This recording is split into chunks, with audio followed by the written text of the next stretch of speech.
Hey guys, this is Christy. I'm wanting to do one of those surprise TBR videos like the ones that Lala does from Books and Lala. I really love her channel, so if you haven't checked it out, I'm sure you have, but if you haven't, I'll link it in the description below. I just love how she invents all these cool TBR ideas. So I wanted to try one myself, so I decided that I would read the 3 books that have been on my Goodreads TBR the longest.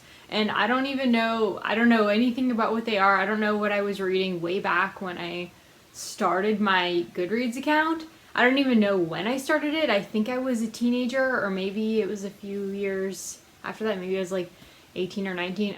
But it was a long time ago. It was probably about a decade ago.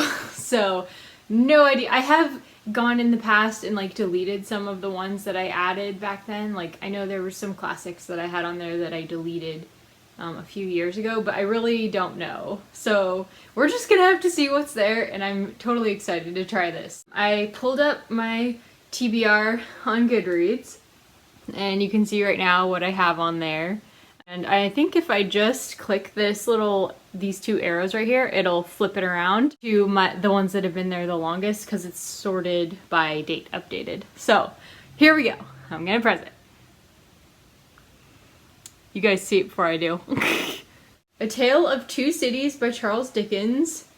Alright. I haven't really read Charles Dickens for a long time. I read A Christmas Carol, which I loved. That was great. Very atmospheric. I'm kind of excited about that. And I have a copy of it right here that I just bought at Barnes & Noble, like, not long ago at all, so hooray. It was like $3. That's what the sticker meant, that it was like $3. It was on sale. So hooray, I get to read A Tale of Two Cities. That's awesome. And then we've got The Princess Bride by William Goldman. I love that movie. Okay, I'm totally happy with reading that. I've wanted to read that for forever, but I've heard it's really long. I've heard there's like an unabridged version and an abridged version. I'll see if I can find the unabridged. Although it's supposed to have like boring parts in it or something. I don't know. But I don't want to read anything abridged, so I'll look around for that. Okay, and then the other one is The Hitchhiker's Guide to the Galaxy by Douglas Adams. My friend Teresa was always, as a kid, she loved that, and I never read it. So it'll be good to read that.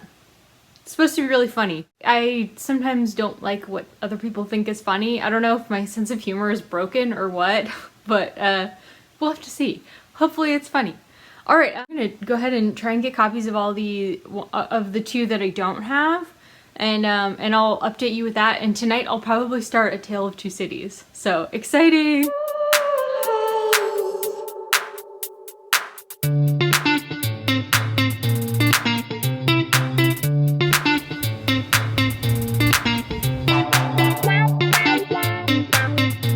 Here's the introduction on this page, and the story begins on page 33. This introduction belongs to a different book. So I'm thinking my $3 Barnes & Noble's copy got messed up, and that's why it was $3, because it was a junker. So it goes into the introduction here. And then suddenly we run into the awakening. Clearly something got messed up here. I'm not going to jump into like chapter 5 or whatever this is. The wine shop. So that's too bad. I'm gonna have to get another copy of it. Hey guys, so I went to the library today and I picked up this gorgeous copy of A Tale of Two Cities, and I'm so excited about it. It just looks really nice. And then I also got The Hitchhiker's Guide to the Galaxy, and this copy makes me laugh because that hand looks like a butt. Yeah.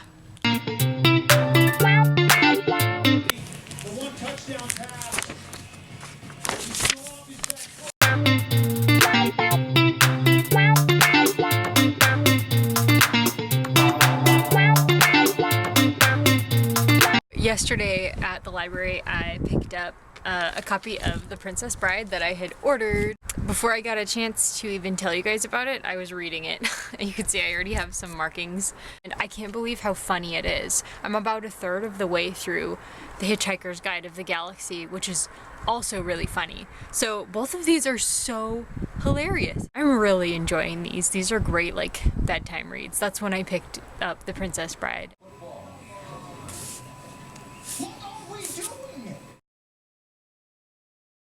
Trust can be reciprocated, and that part of how you can win and deserve to win is to know what's worth more to you than winning.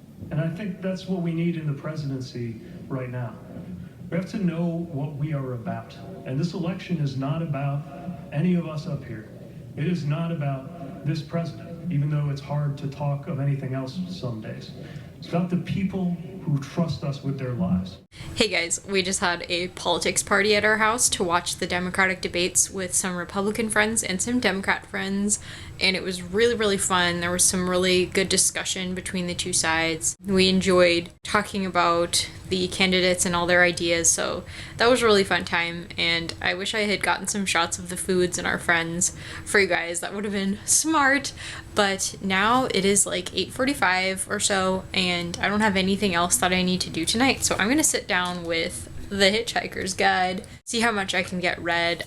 I'm on page 125 of 207 pages, and it's so funny so far. I'm really, really enjoying it. It's kind of like random funny, but it's so laugh out loud funny, and it's been a long time since I've read something laugh out loud funny. It's so hilarious because The Princess Bride is hitting that exact same note for me. They're both laugh out loud funny, and I'm really loving them both.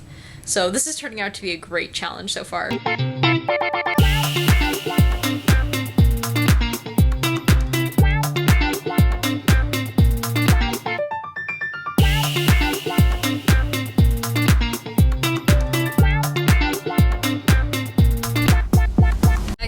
A buffet of Indian food, and they had really delicious tandoori chicken and dal makhani. I don't know if I'm pronouncing that right, but man, it was delicious in Santa Rosa, California. The place is called Kafal, so highly recommend it if you're ever passing through. And Kev got some Mary's Pizza Shack, which of course is always good.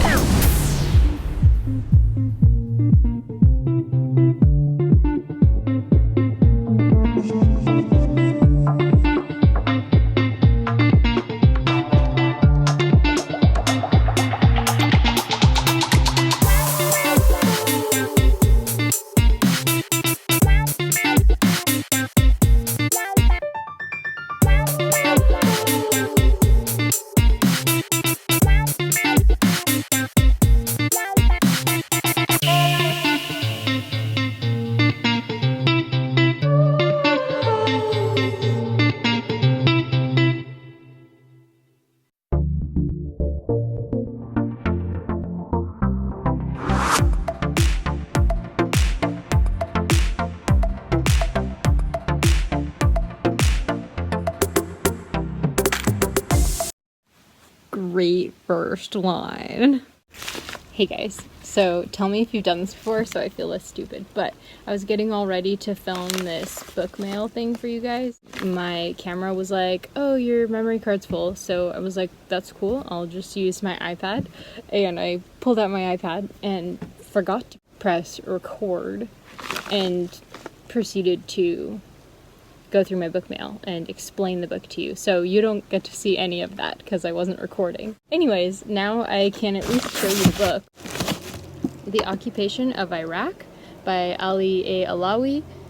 Winning the War, Losing the Peace. I believe Alawi is actually an Iraqi citizen or from Iraq. There was a lot of books on Iraq and Afghanistan in our library system, but I don't know how many of the authors were Iraqis, so I thought it was a worthwhile ad.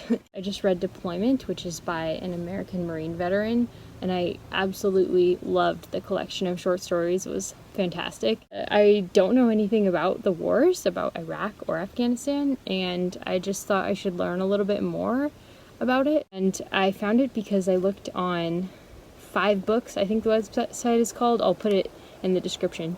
It's where they have an expert on a given topic come in and give you 5 expert book recommendations. This was the first one he recommended and it looks fantastic. I just had to check in and let you guys know I read Princess Bride for like an hour and a half last night, and it totally made me not able to sleep. I was just so excited as I was rushing through it. So I can't do that tonight. I can't read quite that much. First, I'm going to write for like a couple more minutes, and then I will switch to reading A Tale of Two Cities, and then I have to get ready for bed, and then to wind down, I'll try reading The Princess Bride for like a short period. I need to make a dent in A Tale of Two Cities, and they're kind of books for 2 different purposes. The Princess Bride is like great for relaxing as long as I don't sit and read it for like super long. In A Tale of Two Cities, I can't read if I'm trying to relax, because if I'm tired, I'll just read the same line over and over and over again.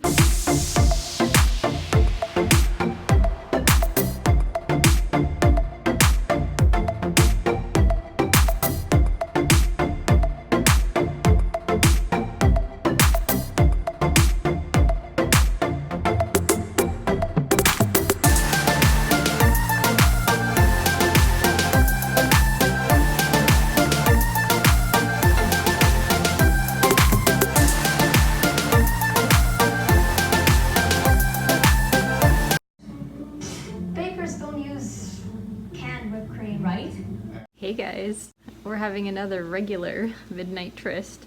You know your girl had to stay up late to finish The Princess Bride tonight, which I really, really loved it. I already want to reread it, but I probably won't. I'll probably just watch the movie instead, because honestly, they're like equally as good, only I love the book more because there's more to it. And now I'm going to pay for my sins by writing for a while, and I'm going to be drinking my cranberry tea as a consolation. And then maybe once I start yawning, I can read some of the extra material at the end of The Princess Bride, which I haven't finished all of that yet. I finished both of the introductions and the actual storyline, but there is more of the back materials. This vlog is going really well. I'm already loving A Tale of Two Cities. I already love the character of Sydney something. I still don't remember, Carson or something. And the book is surprisingly funny. I'll definitely be doing some quotes from A Tale of Two Cities for you guys, because they're just so funny. You have to know what he says.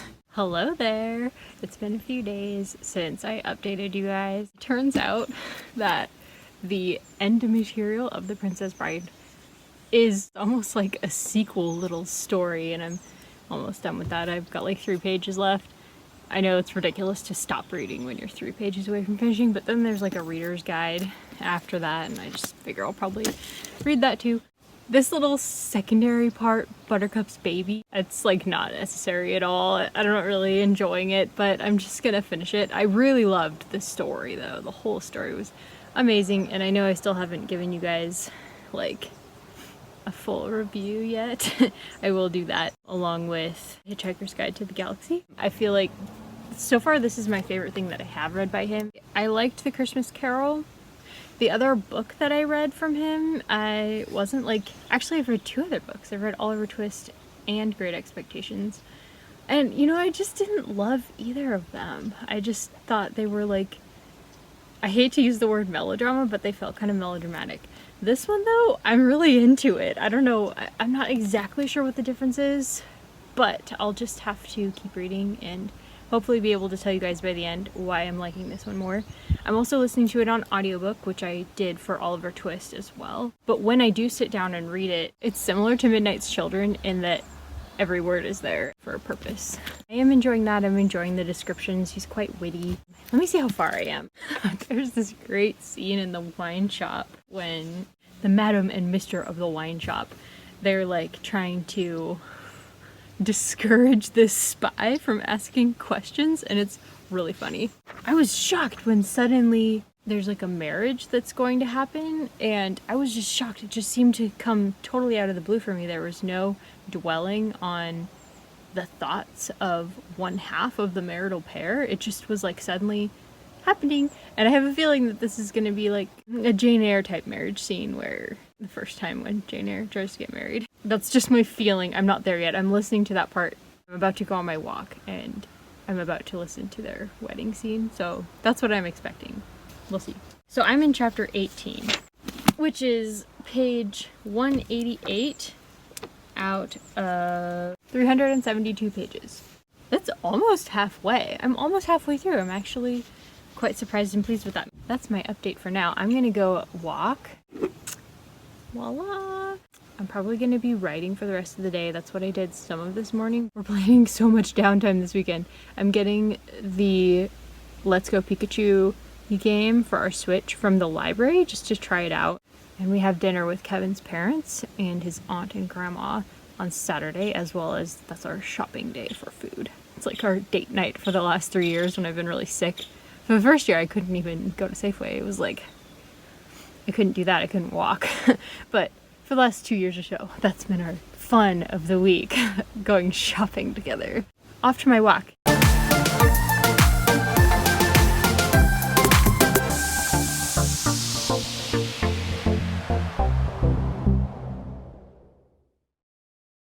Hello, I'm back from my walk and I just had some lunch. I had an eggplant frittata with, I think, pretty much the end of my tomato crop. And I had a smoothie with some protein powder. I'm just about to get back to work on my novel and I am drinking some cranberry tea. It's Bigelow. I love Bigelow because it's pretty cheap and most of their teas have a lot of flavor. It's kind of funny that I just told you guys before my walk that I didn't think that A Tale of Two Cities was as melodramatic as the other two Dickens I have read, because it sort of became that melodramatic after the wedding. But I'm still enjoying my favorite character.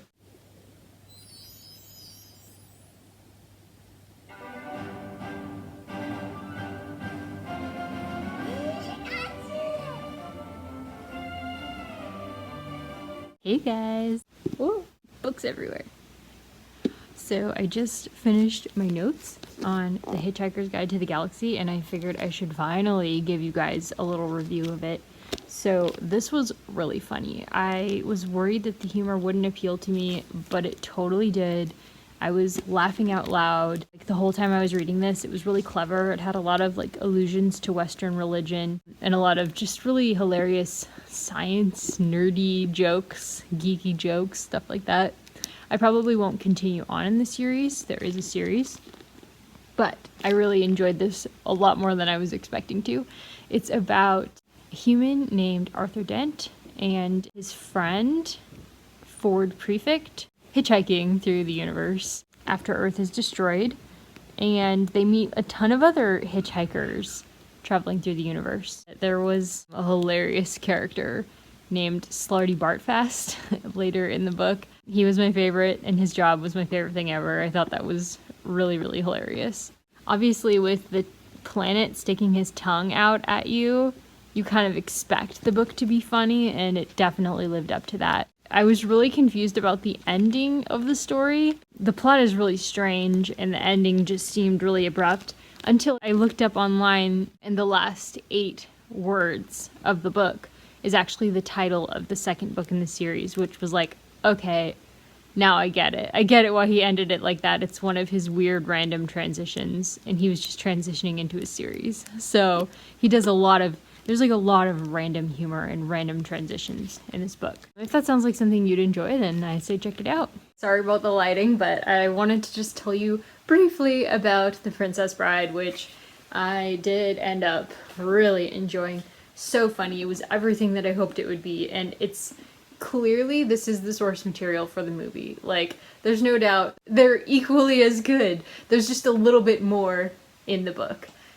I really loved this. More than Hitchhiker's Guide for the Galaxy, although that one was funny too. I have memories of this, as you know, from a childhood. It's like a family favorite. All of my cousins and my mom really love it. That definitely had something to do with this, I'm sure. It's about Wesley, who is a farm boy, who falls in love with his employer's beautiful daughter, Buttercup, who is not the brightest, but certainly the most beautiful. And also, very stubborn and loyal and honest, and I really enjoyed her character. Not so much in the short story at the end of this, which is Buttercup's baby, which is supposed to be part of the sequel. I didn't really enjoy that so much, but I really enjoyed them in this book. He is in love with her, and she doesn't even know it. She's not in love with him.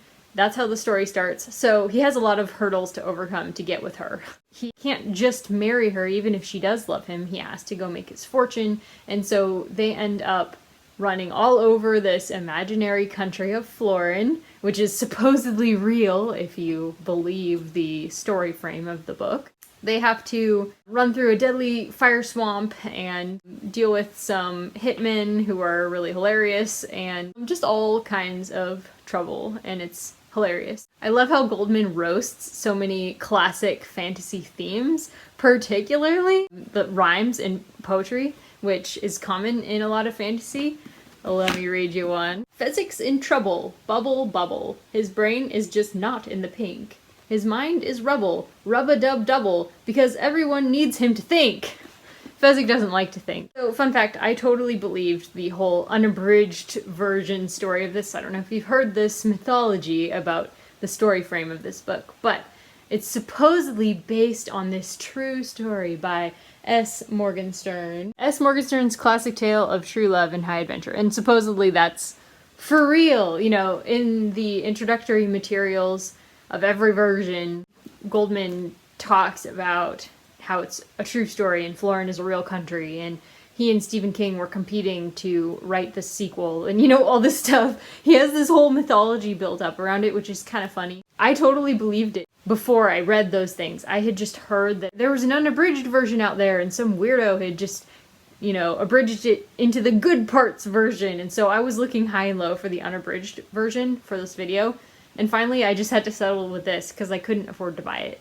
So I got it from the library and found out shortly thereafter that this is the only version. There is no unabridged version.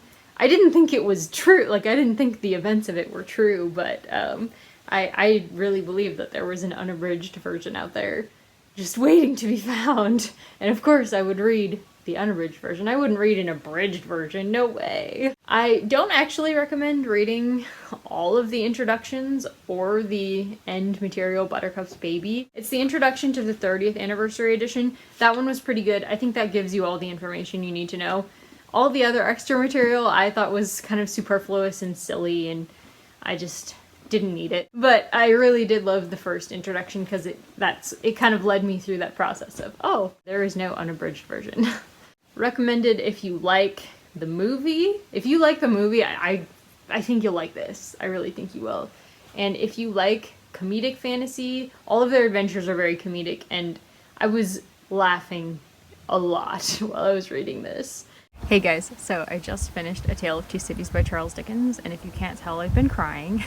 I listened to the ending twice on my walk that I just did, and I was sobbing and like wiping the eyeshadow off on my jacket sleeves. But it was really good. I wish I could quote so many of the lines at the end, but I feel like that would make the ending even more obvious than it already was. The ending is pretty obvious, but I think that's okay. It's a pretty old book. But still, it was so sad when it finally came, and it was done so well. He really made it very moving. That can be hard to do if somebody's already expecting exactly what's going to happen. It can be hard to like live up to that expectation, and I definitely think that he did. He definitely lived up to it. A Tale of Two Cities is about England and France. It's set in both places at different times. The first half is mostly in England, and the second half is mostly in France during the French Revolution, and it culminates in the Reign of Terror. It really shows how it affected both the upper classes and the lower classes, and shows their concerns very much so. It's about two men who fall in love with the same woman. Sorry, I can't keep holding it up. My wrist is like killing me. So even though probably the last time I updated you, I think I said something like, this is seeming a little melodramatic, the ending definitely made up for that. I've heard about Charles Dickens that he is an ingenious plotter, which I would agree with based on this book. The plots are interesting. There's a mystery plot that's kind of threaded through a suspense plot. All the characters, they just had their own parts to play in it. tell the wind and fire where to stop. One of the characters who is just really ruthless, one of the antagonists, the most ruthless of them all, she's like, you can't appeal to my emotions. They're completely, this is what I want. Tell the wind and fire where to stop. You can't tell me to stop. That's essentially, you're like trying to tell the wind and fire to stop. If you're trying to tell me to stop, it's not going to happen. Dickens does explain why that is, and I think it was a really good explanation of why.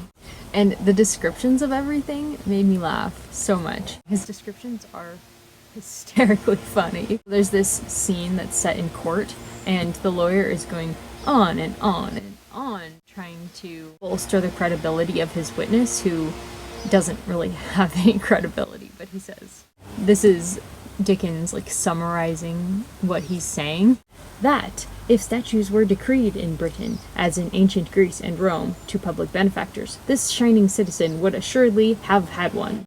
That, as they were not so decreed, he probably would not have one. Basically, overall, a cast with lots of motivation all over the socioeconomic scale, emotional connection to the historical period, social commentary, descriptions that were just laugh out loud funny. I don't see how you can really do better than that, even though there were things about it that were like, you know, not my favorite things. I can't really say anything other than, yeah, I was pretty impressed, and I think this is my favorite book of this little reading video thing that I did. I'm basically really glad that I did this. I think it turned out really well. I hope you guys enjoyed it too. Thank you so much for watching. I really appreciate you guys and all the comments that you leave me. If you've read these books, if you liked these books, if you didn't, if you like vlogs, if you don't, whatever you want to talk about down below, please do. Do you have an opinion on Dickens? Do you like older fantasies, or are you more of like I like contemporary stuff, period, kind of reader? If you have ideas for videos like this, or things that you've seen other people doing that you would like me to do please let me know. I had a lot of fun doing this. So please like and subscribe. I hope that I'll hear from you down below. Thanks guys. Bye.